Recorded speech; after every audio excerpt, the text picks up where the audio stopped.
बोली पीछे से देबो के फाड़ हो।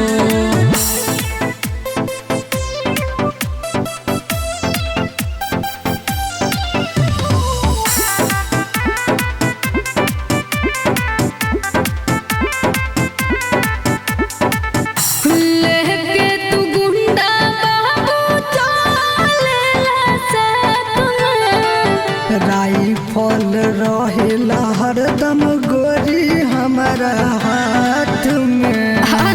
आहो लेके तू गुंडा बाबू चलेला साथ में। राइफल रहेला हरदम गोरी हमारा हाथ में। तोहरा त बाटे हो मजनुआ हथियार के भूत सवार हो।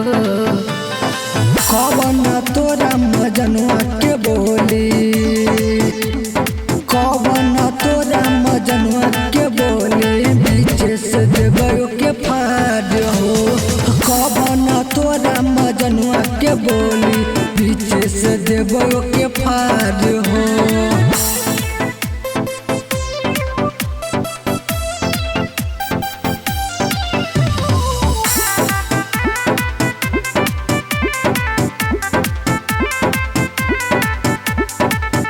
जहनु गोइन तोहरा के आसुकाला बेला। हमारे से शुरू होला रानी सब खेला।